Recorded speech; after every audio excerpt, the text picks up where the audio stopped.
رسول اللہ صلی اللہ علیہ وسلم نے فرمایا جو شخص جمعہ کے دن سورۃ الکہف پڑھتا ہے تو 2 جمعوں کے درمیان اس کے لیے نور روشن ہو جاتا ہے، یعنی اس کو ہدایت ملتی ہے. یہ نور ہدایت مراد ہے اس سے، لیکن یہ نور ہدایت اسی کو ملتا ہے جو اس کو اچھی طرح سے تلاوت کر کے اس کو سمجھ کر پڑھتا ہے. اسی طرح رسول اللہ صلی اللہ علیہ وسلم نے فرمایا جس نے سورۃ الکہف کی تلاوت ایسے کی جیسے وہ نازل ہوئی تو یہ اس کے لیے قیامت کے دن اس کی اقامت گاہ سے مکہ تک نور کا سبب بنے گی. اور جس نے اس سورت کی آخری 10 آیات پڑھی اور پھر دجال نکل آیا تو اسے کوئی نقصان نہ پہنچا سکے گا. یہ سورت سکینت نازل کرنے والی سورت ہے.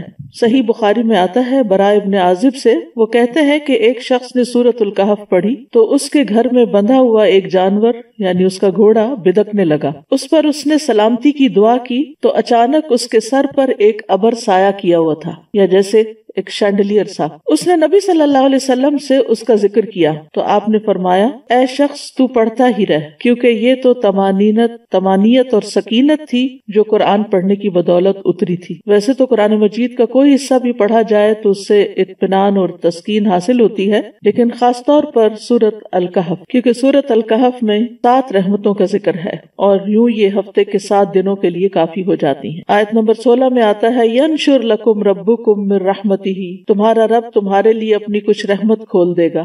آیت 10 میں آتا ہے ربنا آتنا من لدنک رحمہ، اے ہمارے رب ہمیں اپنے پاس سے کوئی رحمت عطا فرما. آیت نمبر 58 میں آتا ہے وربک الغفور ذو الرحمہ، اور تیرا رب نہایت بخشنے والا خاص رحمت والا ہے. آیت نمبر 65 میں آتا ہے آتیناہ رحمتا من عندنا، اسے ہم نے اپنے ہاں سے ایک رحمت عطا کی. آیت 81 میں آتا ہے واقرب رحمہ، اور جو شفقت میں زیادہ قریب ہو. آیت 82 میں آتا ہے رحمت من ربک، تیرے رب کی طرف سے رحمت کے لیے. اور 98 میں آتا ہے قال ھذا رحمت من ربی، کہا یہ میرے رب کی طرف سے ایک رحمت ہے. تو بہرحال یہ سورت خوشخبری بھی دیتی ہے، سکینت کا باعث بھی ہے، دجال کے فتنے سے بچانے والی بھی ہے، ہر جمعہ کو پڑھنے والے کے لیے نور ہدایت کا باعث ہے. اور خاص طور پر اگر کوئی اس سورت کی ابتدائی 10 آیات یاد کر لے گا تو وہ دجال کے فتنے سے محفوظ رہے گا. دجال کا فتنہ اس دنیا میں سب سے بڑا فتنہ ہے، اور اللہ سبحانہ تعالیٰ نے ہمیں یہ سورت ایک ایسی نعمت اور اپنی رحمت کے طور پر عطا کی ہے کہ جس کے ذریعے ہم اس فتنے سے بچ سکتے ہیں.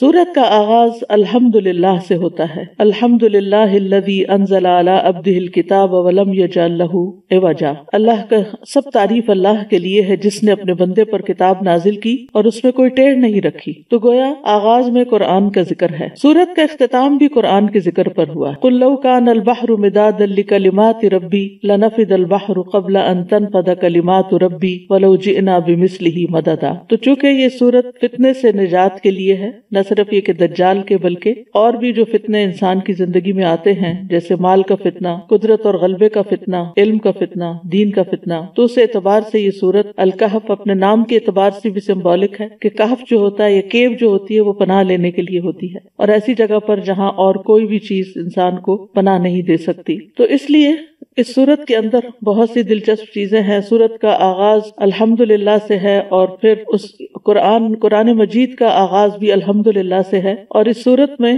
الحمدللہ جو ہے وہ یعنی یہ سورت قرآن کے مڈل میں ہے، اور پھر قرآن کا دوسرا حصہ ایک طرح سے الحمدللہ سے شروع ہوتا ہے. اس کے علاوہ دیگر کچھ اور سورتیں بھی ہیں، جیسے سورت انعام ہے، سورت سبا ہے، سورت فاطر.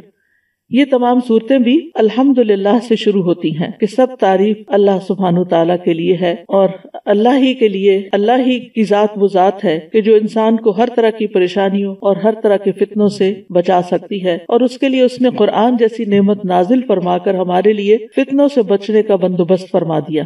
فتنہ کیا چیز ہوتی ہے؟ فتنہ عربی کے لفظ نا سے ہے، جو آزمائش کرنے کے لیے آتا ہے، کسی چیز کا کھرا کھوٹا معلوم کرنے کے لیے، یعنی ایسی چیز کہ جس کے ذریعے خیر اور شر میں انسان کا حال پتہ چل جائے کہ انسان کے اندر خیر ہے یا شر ہے. ابن العربی کہتے ہیں کہ فتنے کے کئی معنی ہیں، جیسے آزمانا، مشقت، مال، اولاد، کفر، آپس کا اختلاف، اور آگ سے جلانے کے لیے بھی فتنے کا لفظ استعمال ہوتا ہے. اور یہ بھی کہا گیا ہے کہ فتنے سے مراد ظلم ہے. فتنہ کبھی اللہ سبحانہ تعالیٰ کی طرف سے آتا ہے بندے کو جانچنے کے لیے، جیسے کوئی تکلیف آ جاتی ہے، مصیبت، کوئی بیماری، کوئی قتل و غارت، کوئی عذاب یا دیگر ناپسند پسندیدہ چیزیں، اور اگر اللہ کی طرف سے ہوں تو یہ کسی حکمت کی وجہ سے ہوتی ہیں تاکہ بندے کو چھانٹ لیا جائے، اور کبھی انسان کے اپنے طرف سے بھی ہوتا ہے، انسان کے نفس کی طرف سے بھی ہوتا ہے۔ بہرحال دنیا کی زندگی فتنوں اور آزمائشوں کا گھر ہے، اور دنیا میں چوں چوں وقت آخرت کے قریب آ رہا ہے تو زیادہ سے زیادہ فتنے ہی آتے چلے جا رہے ہیں۔ معاویہ رضی اللہ عنہ کہتے ہیں کہ میں نے نبی صلی اللہ علیہ وسلم سے سنا، آپ فرما رہے تھے دنیا میں صرف آزمائش اور فتنہ ہی باقی رہ گیا ہے، یعنی ایک فتنے کے بعد ایک اور فتنہ۔ تو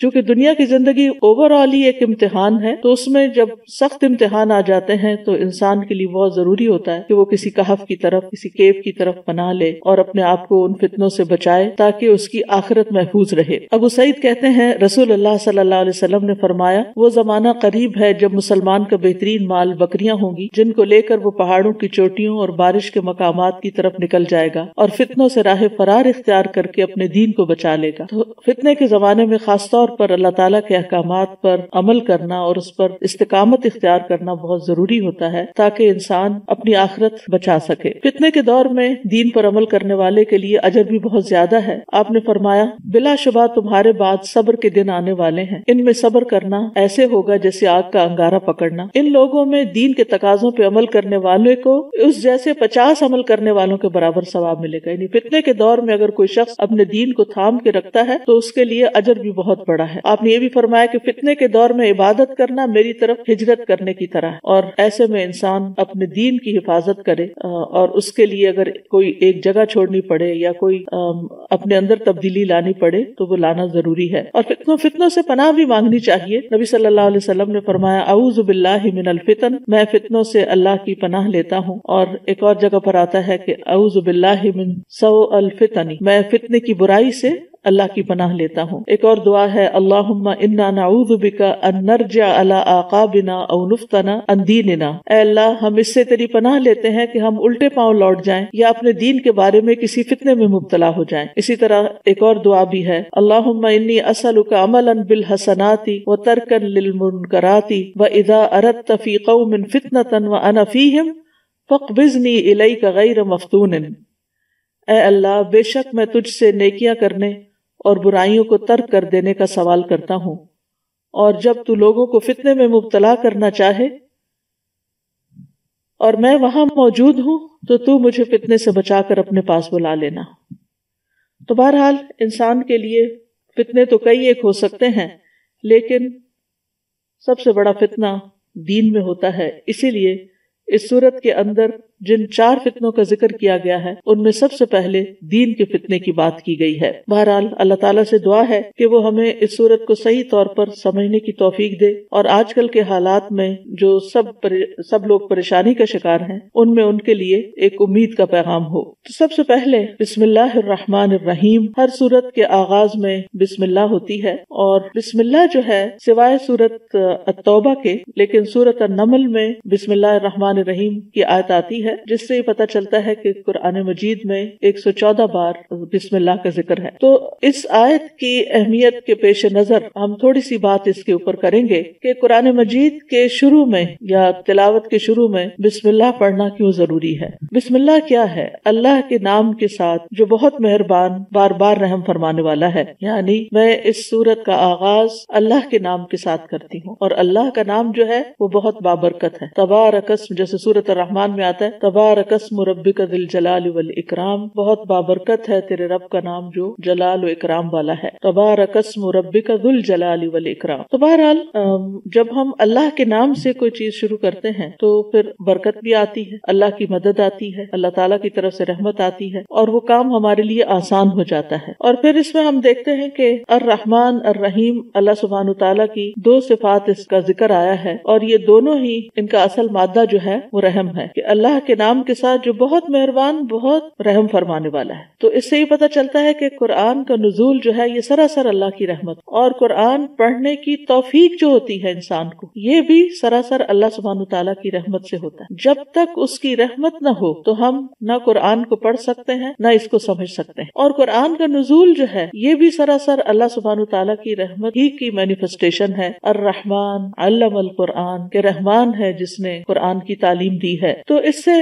اس میں ایک بہت اہم نقطہ یہ بھی ہے کہ جب انسان علم سیکھے یا سکھائے تو اسے اللہ کی رحمت طلب بھی کرنی چاہیے اور دوسروں کے ساتھ بھی مہربانی کا سلوک کرنا چاہیے. یعنی اپنے اعتبار سے یہ کہ یہ میرے اندر کوئی تکبر نہ ہو، کیونکہ یہ جو کچھ مجھے نعمت ملی ہے قرآن سیکھنے کی یا سکھانے کی، یہ دراصل اللہ کی رحمت کی وجہ سے ہوا ہے، اس میں میرا کوئی کمال نہیں. اور دوسرا یہ ہے کہ جس کو آپ سکھا رہے ہوں اس کے لیے بھی آپ کے دل میں ایک شفقت اور محبت ہونی چاہیے. نبی صلی اللہ علیہ وسلم کے ساتھ لوگوں نے جیسا بھی سلوک کیا، مکہ کے مشرکین ہوں یا مدینہ کے منافقین ہوں، لیکن آپ نے ہمیشہ صبر اور حوصلے سے کام لیا اور اپنا کام کرتے چلے گئے اور لوگوں کے ساتھ واقعی رحمت للعالمین بن کر ان کے ساتھ بہترین سلوک کیا. تو ہمیں بھی، ہم میں سے جو بھی شخص قرآن کے ساتھ متعلق ہو، اسے چاہیے کہ وہ لوگوں کے ساتھ رحمت کا سلوک کرے، مہربانی کا سلوک کرے. امام شافعی کے ایک شاگرد تھے مزنی، تو وہ اپنے ساتھ بہت سخت تھے. جہاں تک سیلف ڈسپلن کا تعلق تھا تو بہت ہی، یعنی تمام ان کے شاگردوں میں سے بہت سیلف ڈسپلن کے مالک اور اپنے اوپر سختی کرنے والے ہر معاملے میں. لیکن جب وہ لوگوں کے ساتھ معاملہ کرتے تھے، اپنے طالب علموں کے ساتھ، اپنے شاگردوں کے ساتھ، تو ان کے ساتھ بہت شفقت کا سلوک کرتے تھے اور خاص طور پر فتویٰ دینے میں بہت لوگوں کے لیے ایز تلاش کرتے تھے، مشکل نہیں پیدا کرتے تھے. اور نبی صلی اللہ علیہ وسلم کی تعلیم بھی یہی ہے کہ یسروا ولا تعسروا، آسانی پیدا کرو اور مشکل پیدا نہ کرو. تو لوگوں کو جب دین سکھایا جائے تو ان کے لیے آسانیاں پیدا کی جائیں. تو بسم اللہ الرحمن الرحیم، اللہ کے نام کے ساتھ ہم آغاز کر رہے ہیں، اس امید کے ساتھ کہ اللہ سبحانہ تعالی ہم پر اپنی رحمت فرمائے گا اور اپنی مہربانیاں ہم پر عام کرے گا، دنیا میں بھی اور آخرت میں بھی. پھر فرمایا، پہلی آیت ہے، الحمدللہ الذی انزل علی عبدہ الکتاب ولم یجعل لہ عوجا. سب تعریف اللہ کے لیے ہے جس نے اپنے بندے پر کتاب نازل کی اور اس میں کوئی کجی نہیں رکھی، کوئی ٹیڑھا پن نہیں رکھا. تو سورت کا آغاز الحمدللہ سے ہوتا ہے، اور الحمدللہ کا لفظ جو ہے، حمد کا مطلب ہے محبت اور تعظیم کے ساتھ جس کی تعریف کی جا رہی ہے اس کا مکمل وصف بیان کرنا. یعنی ایسی تعریف جس میں محبت ہو اور تعظیم ہو، کیونکہ تعریف کے لیے مدح کا لفظ بھی آتا ہے، اور ضروری نہیں ہوتا کہ مدح کے اندر واقعی کسی کے لیے محبت بھی ہو اور تعظیم بھی ہو. بعض اوقات وہ صرف چاپلوسی ہوتی ہے یا صرف خوش آمدید ہوتی ہے، خوش آمد ہوتی ہے تاکہ اس سے کوئی بینیفٹس حاصل کیے جا سکیں. لیکن حمد کے اندر واقعی حقیقی محبت ہوتی ہے اور محبت کی بنا پہ تعریف کی جاتی ہے، اور پھر اس میں تعظیم اور احترام کا پہلو بھی ہوتا ہے. یعنی بعض اوقات لوگ محبت کی بنا پہ گستاخی بھی کر جاتے ہیں، لیکن اللہ سبحانہ تعالیٰ کے لیے جب انسان حمد کرتا ہے، تعریف کرتا ہے، تو اس میں تعظیم کا پہلو زیادہ ہوتا ہے. اور پھر یہ ہے کہ اسی طرح شکر کا لفظ بھی استعمال کیا جاتا ہے، اور شکر میں وہ تعریف ہوتی ہے جب کوئی ہم پر احسان کرتا ہے. لیکن اللہ سبحانہ تعالیٰ تو وما بکم من نعمت فمن اللہ، جتنی بھی نعمتیں ہمارے پاس ہیں وہ سب کی سب اللہ سبحانہ تعالیٰ کی طرف سے ہیں. اور اس بنا پر کہ اللہ سبحانہ تعالیٰ اپنی ذات، اپنی صفات، اپنے افعال میں کامل ہے، تو تعریف اللہ ہی کی ہے. جہاں تک بندوں کی تعریف کا تعلق ہے تو بندے تعریف ڈیزرو نہیں کرتے، کیونکہ بندے جو ہیں ان میں کمال نہیں ہے. اگر کوئی ایک کام اچھا کریں گے تو 10 اس میں غلطیاں بھی ہوں گی. یعنی اگر کوئی مثلا نیکی کا کام کرتا ہے، کوئی مثلا صدقہ خیرات کر رہا ہے، تو ہم اس بنا پر کہ یہ بڑا سخی ہے اس کی تعریف شروع کر دیتے ہیں، لیکن ہمیں نہیں پتا کہ اس نے وہ صدقہ کس نیت کے ساتھ کیا ہے، اور وہ صدقہ قبول بھی ہوا یا نہیں قبول ہوا، یا یہ کہ صدقہ کرنے کے بعد اس نے کوئی احسان جتایا ہے، یا اس نے دوسرے کو کوئی دکھ دیا ہے.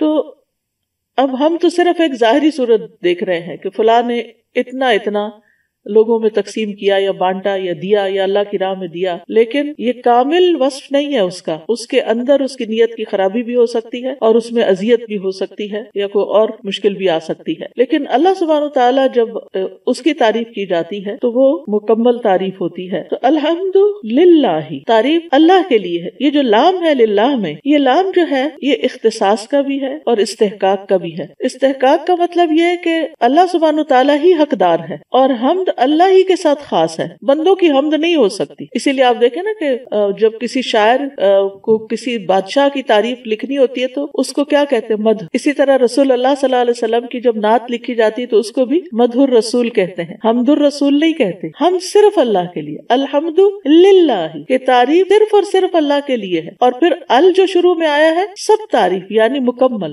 ال استغراق کا، یعنی استغراق نہیں کہ پوری طرح انکمپس کیا ہوا، کہ مکمل تعریف جو ہے اور کامل تعریف جو ہے وہ اللہ سبحانہ و تعالیٰ ہی کے لیے ہے. تو للہ ہی اللہ کے لیے خاص بھی ہے، اور لام کے وجہ سے اللہ تعالیٰ اس کا حقدار بھی ہے، یعنی حق اسی کا ہے کہ اس کی تعریف کی جائے، کیونکہ جو کچھ اس نے کیا ہے اس کے علاوہ کسی اور نے نہیں کیا. اور پھر الحمدللہ کہنا جو ہے وہ میزان کو بھر دیتا ہے. جب حقیقی معنوں میں انسان کا دل شکر سے لبریز ہوتا ہے اور وہ اپنے عمل سے اللہ تعالیٰ کی طرف رغبت کرتا ہے اور اللہ کو راضی کرتا ہے، تو تبھی وہ حقیقی معنوں میں اس کی تعریف کر رہا ہوتا ہے. تو اللہ سبحانہ تعالیٰ کو اپنی تعریف بہت پسند ہے کیونکہ وہ تعریف کا حقدار ہے. بندے بھی اپنی تعریف پسند کرتے ہیں، لیکن بہت دفعہ ایسا ہوتا ہے کہ انہوں نے جو کام نہیں کیا ہوتا اس پہ بھی چاہتے ہیں، وہ یحبون ان یحمدوا بما لم یفعلوا، کہ اس پہ بھی ان کی تعریف ہو جائے جو انہوں نے کیا ہی نہیں. اور اگر وہ چھوٹا سا بھی کوئی کام کرتے ہیں تو تعریف کا طلب کرتے ہیں اور تعریف سننا پسند کرتے ہیں، جبکہ بندے اس کے نہ حقدار ہیں اور نہ ہی ان کے لیے تعریف خاص ہے. تو اللہ سبحانہ تعالیٰ ہمیں یہاں پر یہ سکھا رہے ہیں کہ ہم جب اللہ کی کسی نعمت کا ذکر کریں تو ہم اس کی تعریف کے ساتھ کریں. جیسے اگر اپنی بھی کوئی، ہم پر بھی کوئی نعمت ہے ہماری ذات پر اللہ تعالیٰ کی، ہماری صحت اچھی ہے، ہمارا دماغ کام کرتا ہے، ہم دیکھ سکتے ہیں، ہم سن سکتے ہیں، ہم بول سکتے ہیں، تو ہمیں الحمدللہ کہہ کر بات شروع کرنی چاہیے، یا نعمت کا ذکر کرنے کے بعد الحمدللہ کہنا چاہیے. تو آغاز میں بھی کاموں کے اللہ کی تعریف ہونی چاہیے اور اختتام پر بھی ہونی چاہیے جب اللہ تعالیٰ توفیق دے کہ وہ کام مکمل ہو گیا ہے. الحمد وآخر دعوانا ان الحمد للہ رب العالمین.